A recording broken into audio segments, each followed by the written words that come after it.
नमस्कार, news nation पर Okinawa presents Hindustan का सपना वर्ल्ड कप अपना इन एसोसिएशन विद प्रिंगल में आपका बहुत बहुत स्वागत है। मैं हूं आपके साथ चिराग सुखीजा, मेरे साथ मोनू चहल मौजूद है और आज टीम इंडिया ने वो प्रदर्शन कर दिया है जो वर्ल्ड कप के इतिहास में सुनहरे अक्षरों में लिखा जाएगा। इस मैच का जिक्र अगर आप वो कहते हैं ना कि 2099 में भी कभी क्रिकेट देख रहे होंगे तो इस मैच का जिक्र जरूर किया जाएगा। 302 रनों से टीम इंडिया ने श्रीलंका को हरा दिया है। अगर कोई टीम 300 से ज्यादा रनों से कोई वनडे मुकाबला जीत रही है तो आप सोच सकते हैं कि गेंदबाजी में क्या कोहराम मचा होगा। मोहम्मद शमी, मोहम्मद सिराज, जसप्रीत बुमराह और अंत में वो कहते हैं ना कि हाथ धो गए रविंद्र जडेजा भी एक विकेट के साथ। तो इसी तरीके से टीम इंडिया ने 302 रनों से इस मुकाबले को अपने नाम किया है। और मोनू, इस जीत के बारे में सबसे पहले तो यार पहला रिएक्शन क्या है, क्या क्या शब्द निकलता है मुंह से? यार ये शब्द निकलता है कि ये कंप्लीट परफॉर्मेंस है टीम इंडिया का। और ऐसा नहीं फर्स्ट टाइम है, एशिया कप में 50 पर ऑल आउट हो गई थी श्रीलंका, आज 55 बनाए, 5 रन ज्यादा बनाए, बस ये फर्क है। बेहतर था परफॉर्मेंस, थोड़ा बेहतर था 5 रन का, ये आप डिफरेंस कह सकते हो। लेकिन यार इस तरीके से डोमिनेट करना पूरे क्रिकेट में, मतलब पूरी दुनिया में जिस तरीके से टीम इंडिया ने डोमिनेट किया है, काबिल तारीफ है चिराग। और आपकी ना बॉलिंग बैक लंका लगा दी, पूरी लंका लगा दी, पूरी लंका ढह गई यार सिराज और शमी के तूफान में। यार ऐसी गेंदबाजी, पहली गेंद पे ही विकेट मिल गया, मतलब सोचो आप, इनिंग की फर्स्ट गेंद पे विकेट मिलेगा, वहीं से पता चल गया था ये मैच आप जीत गए हो पहली गेंद से। और दूसरे ओवर की पहली गेंद पे सिराज को मिल गया और उस ओवर में फिर से एक और विकेट। और वो जब सिराज श्रीलंका के सामने गेंदबाजी करते हैं ना तो वो सिराज पता नहीं क्या हो जाता है उन्हें, वो सिराज नहीं लगता, वो लगता है कि यार पूरी सेना लेकर चल रहा है और वो तीर चल रहे हैं, गोलियां चल रही हैं, तीर चल रहे हैं। और मतलब श्रीलंका के बल्लेबाजों को समझ ही नहीं आ रहा था यार खेलना है या क्या करना है, यहां से बच के भाग रहे थे। मतलब सारी की सारी गेंदें अनप्लेबल डिलीवरी, ऐसा लग रहा था गोलियां चल रही हैं और श्रीलंका उनका सामना नहीं कर पाया था। हर गेंद के ऊपर अनप्लेबल डिलीवरी, कभी आगे कभी पीछे और विदाउट एनी फीट मूवमेंट, मतलब कोई फुटवर्क का नहीं था श्रीलंका के सारे बैट्समैन में। और टॉप ऑर्डर तो एक के बाद एक ढेर हो गया। आई थिंक तारीफ बनती है सिराज की, और क्या खूब चढ़कर आए हैं यार। हमें लगा था कि यार थोड़ा ऑफ कलर दिखाई दिए थे कुछ मैचों में, बट आज का मैच अगर आप देखें, एक एक गेंद उठा के देखें, सिराज की जिस टप्पे पे गेंद की है यार, मतलब सारे के सारे बैट्समैन ताश के पत्तों की तरह। और उसके बाद मोहम्मद शमी, यार ये गेंदबाज जब से आया है यार टीम में ऐसा लग रहा है कि यार कोई बना पाएगा रन इनके सामने, शमी के आगे कोई चल पाएगा किसी का बल्ला? यार आपने शमी का आज उठाया, मैं शमी के ऊपर कुछ लाइनें बोलना चाहता हूं। शमी एक ऐसे गेंदबाज, वर्ल्ड कप इतिहास में ICC men's cricket world cup में सबसे ज्यादा विकेट टेकर बन गए इंडिया की तरफ से। जहीर खान थे 44, अब इनके देखिए वहीं पे हो गए। और थोड़े मैच खेले इन्होंने, मैचेस कम खेले हैं। और जागल श्रीनाथ की 44 है, लेकिन उनसे भी आगे निकल गए शमी। अब देखिए शमी का कहर, और अब सिर्फ 3 मैचों में 13 विकेट हो गए इस गेंदबाज की। यार क्या कहेंगे इसके बारे में यार, मतलब कमाल है। 13 नहीं 14 विकेट हो गए। 14, एक और अभी लिया था मैं, क्योंकि 5, 4 और आज फिर 5। जैसे हम लोग उठ के जाए ना चेयर से, विकेट गिर जाता है, विकेट गिर गया आलम 5, 10 और 4, 14 विकेट हो चुके 3 मैचेस में। मोहम्मद शमी क्लास है इस गेंदबाज में। नई गेंद, क्या सीम पोजीशन है, इतनी बढ़िया सीम पोजीशन शायद ही किसी दूसरे गेंदबाज में आपको दुनिया में देखने को मिले। और ये जो पेस अटैक है, हम वर्ल्ड कप से पहले, एशिया कप से पहले बात कर रहे थे कि यार पाकिस्तान का पेस अटैक देखिए, ऑस्ट्रेलिया का पेस अटैक देखिए, इंग्लैंड का पेस अटैक देखिए, लेकिन भूल जाइए, किसी का मत देखिए, आप हिंदुस्तान का पेस अटैक देखिए। ये पेस अटैक सबसे ज्यादा असरदार साबित हुआ है इस पूरे वर्ल्ड कप में।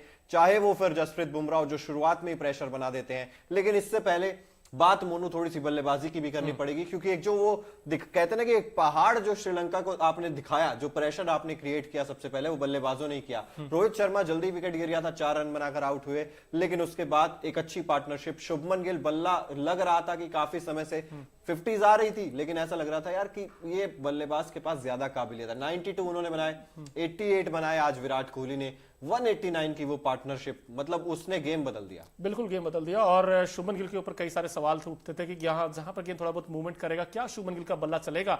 लेकिन आज शुभमन गिल का बल्ला चला है। देखो आपको मानना पड़ेगा, शुभमन गिल रंग में आ गए वापस। और साथ ही साथ अय्यर, ये एक ऐसे बैट्समैन थे टीम इंडिया के लिए थोड़ा सा ना वहां भी कंसर्न था कि अय्यर 100 आया था बहुत पहले, तो उम्मीदें थी दोनों बैट्समैनों पर, उस उम्मीद पे खरे उतरे हैं। ना सिर्फ अय्यर बल्कि शुभमन गिल ने भी रन बनाए हैं।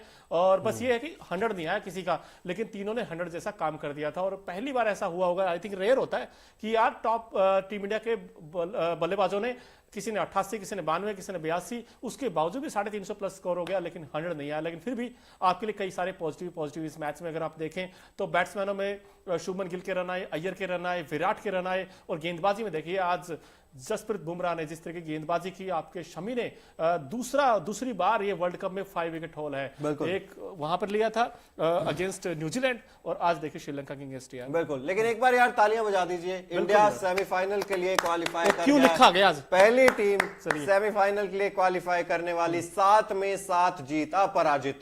वो कहते हैं ना कि ये वो टीम है जिसको कोई नहीं हरा पाया। धांसू एंट्री, इससे धांसू एंट्री कोई नहीं हो सकती यार। ये तो मतलब ऐसा लग रहा है कि अब क्लाइमैक्स की ओर बढ़ रहा है, तो ये तो अनडिफिटेड है, इसको कोई नहीं हरा सकता। वो जैसे कहते थे ना कि ये एक अमर, ये इसको कोई नहीं हरा सकता। 7 में 7 जीत, कोई भी टीम कहते हैं ना जो हमसे टकराएगा चूर चूर हो जाएगा। यार ये वाली परफॉर्मेंस है टीम इंडिया की।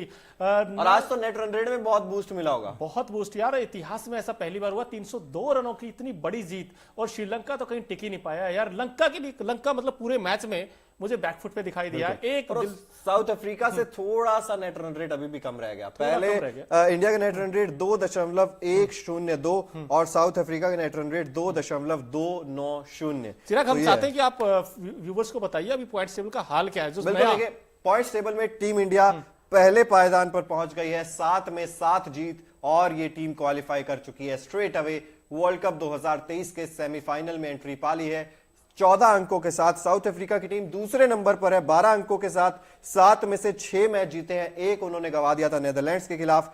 तीसरे नंबर पर ऑस्ट्रेलिया की टीम है, 6 में से 4 जीत 2 हार।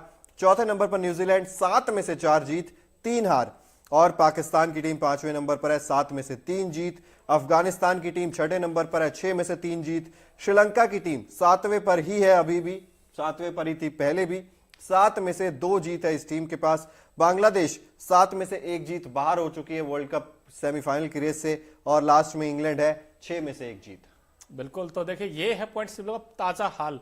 लेकिन हमारे साथ इस वक्त बहुत सारे लोग जुड़े हैं। आप भी बताइए, आपको कौन लगता है इस जीत का सबसे बड़ा एक्स फैक्टर कह लीजिए आप, या कह लीजिए कि यार सबसे बड़ा मैच विनर कौन है? देवेंद्र जी लिख रहे हैं, हेलो फ्रेंड्स। हेलो देवेंद्र जी, अगर और कोई भी कुछ पूछना चाहता है, कुछ खुशी जाहिर करना चाहता है तो कमेंट बॉक्स में जरूर। और जैसा कि मोनू ने सवाल पूछा, आप बताइए इस जीत का सबसे बड़ा हीरो आपको कौन लगा? क्या शुभमन गिल, विराट कोहली, श्रेयस अय्यर, इनमें से कोई, या फिर गेंदबाजी में मोहम्मद सिराज, या फिर मोहम्मद शमी? आपको क्या लगता है जरूर बताइए कमेंट बॉक्स में, क्योंकि आपका एक एक कमेंट यहां पर हम जरूर लेते हैं। और जिस तरीके से ये वर्ल्ड कप चल रहा है इंडिया के लिए, ये एक ड्रीम वर्ल्ड कप बनकर उभरे अभी तक। तो इससे पहले हालांकि अनबीटन रहकर टीम्स ने वर्ल्ड कप जीते। ऑस्ट्रेलिया ने एक कारनामा किया हुआ है, वेस्ट इंडीज ने एक कारनामा किया, जब एक वर्ल्ड कप में उन्होंने कोई भी मैच नहीं गंवाया है। क्या इंडिया भी ये कारनामा कर सकता है बिना मैच हारे वर्ल्ड कप जीतना? इस परफॉर्मेंस के बाद तो कोई नहीं कहेगा यार कि यार, क्योंकि अब 4 बचे, सिर्फ 4 बचे, और फिर अगर 7 जीत लिए, अगर आप 4 लगातार जीत जाते तो आप वर्ल्ड कप जीत जाएंगे। और जो दोनों मैचेस उसमें एक तो नीदरलैंड के साथ है, वो तो आप आराम से जीत जाओगे। मैं तो कहता हूँ कि यार जिस तरीके की, यार आप एक भी ऐसा लूप होल नहीं है अब इस इंडियन टीम में कि आप कहोगे यार ये थोड़ी सी स्लाइट कंसर्न है। अब तो सारे के सारे बॉक्सेस टिक हो गए आपके। और आकिब जी लिख भी रहे हैं, I am big fan of Mohammed Shami. Mohammed Shami का वो नाम ले रहे हैं, 5 विकेट आज लिए। आप भी बताइए, कमेंट सेक्शन में आइए, जरूर बताइए आपको क्या लगता है कौन इस जीत का सबसे बड़ा हीरो? बिल्कुल, सिराज ने भी बड़ी अच्छी गेंदबाजी की है। 7 ओवर में 2 मेडन का 16 रन और 3 विकेट इन्होंने झटके हैं। वहीं शमी की बात करें तो 5 ओवर 1 बटे 18 रन और 5 विकेट हॉल, यानी कि दूसरी बार 5 विकेट हॉल इस गेंदबाजी ने। बस थोड़ी कसक ये है, मुझे आपसे ये पूछना है, टीम मैनेजमेंट ने इनको पहले मौका क्यों नहीं दिया? टीम मैनेजमेंट ना बैटिंग डेप्थ तो मत कीजिए ना पैसा, आप भाई आउट एंड आउट 3 खिलाइए ना। आज रिजल्ट आपके सामने है चिराग। बिल्कुल, वो तो उन्होंने प्रूव कर दिया ना अपने आप को। थोड़ी सी देखिए तलवार यहाँ पर सूर्य कुमार यादव पर जरूर लटकती हुई नजर आ रही है, क्योंकि जब हार्दिक पांड्या वापस आ जाएंगे तो क्या सूर्य कुमार यादव को बाहर कर दिया जाएगा? क्योंकि आज श्रेयस अय्यर ने भी रन बनाए हैं। अब जब श्रेयस अय्यर ने रन बना दिए हैं तो फिर मामला थोड़ा सा जो है सोल्व होता हुआ दिखाई दे रहा है कि सूर्य कुमार यादव हो सकता है बाहर चले जाए। आकिब जी लिख रहे हैं 5 विकेट लिए, बिल्कुल ठीक बात है आकिब जी आपकी। कमेंट बॉक्स में आप सभी लोग भी जरूर बताते रहिए। उससे पहले एक नजर उस पर जो हम सबका फेवरेट सेगमेंट है, ओकिनावा का हर स्कूटर जिस तरीके से कॉस्ट इफेक्टिव है, इफेक्टिवली आपको हर जगह पहुंचाता है, एक जगह से दूसरी जगह। आज मोनू और मैं दोनों ब्लू कलर का ओकिनावा का स्कूटर लेकर आए हैं ऑफिस में। हमारी खास बात वो है ना, एक तो ओकिनावा इफेक्टिव जो स्कूटी होती है ना, वो कॉस्ट इफेक्टिव है, माइलेज इतना शानदार देती है यार। जैसे हम लोग आ रहे थे ना, ऐसे हवाएं लगती आ रही थी, क्योंकि वो बड़ा मजा आता है उसके साथ आने में। मिर्जा इमरान जी लिख रहे हैं मोहम्मद ही हीरो है, मोहम्मद शमी। लेकिन जिस तरीके से हम बात कर रहे हैं ओकिनावा का हर स्कूटर कॉस्ट इफेक्टिव है, उसी तरीके से आज कौन है Okinawa effective player of the match, उस पर एक नजर। और आप मतलब मोनू इस चीज में ना कोई दोहराई नहीं होनी चाहिए, क्योंकि जब इफेक्टिव की बात आती है ना, तो इफेक्टिव में मेरे हिसाब से तो आज श्रेयस अय्यर रहने वाले, without any doubt. Strike rate 140 और वो अंत में जो फायर उन्होंने दिखाया, तो नो डाउट श्रेयस अय्यर आज बनते हैं। अय्यर यार, क्योंकि देखिए अय्यर उस समय बैटिंग करने आए थे जब थोड़ा सा इंडिया को रनों की दरकार थी, तो उन्होंने 56 गेंदों में 82 रन बनाए हैं। ये एक ऐसी नॉक थी जिसने टीम इंडिया का स्कोर छलांगे लगाता हुआ 357 तक पहुंचा है। इस पारी में अगर आप देखें तो 6 चौके लगाए इन्होंने, नहीं सॉरी 3 चौके और 6 छक्के लगाए हैं। और छक्के तो जो आवाज आ रही थी बैट से दूर तक आवाज जा रही थी यार। छक्के लगे मुंबई में, आवाज दिल्ली में आई है छक्कों वो गेंद कई बार सोच रही थी मरीन ड्राइव तो नहीं निकल जाएगी, वो ऐसा लग रहा था। तो मुंबई में वो जो ये लड़का है श्रेयस अय्यर, यार कमाल की क्रिकेट खेली, 82-56 गेंदों में बनाए, और वो अंत में जो कहते हैं ना कि फायर पावर देखने को मिली। लेकिन अब तो चिराग आपके मन में कोई डाउट नहीं है ना अय्यर को लेकर कि यार शॉर्ट ऑफ लेंथ गेंद पे आउट होंगे, आउट नहीं, आज छक्का मारा यार, बड़ा जबरदस्त छक्का मारा शॉर्ट ऑफ लेंथ गेंद पे। और वो कहते हैं ना कि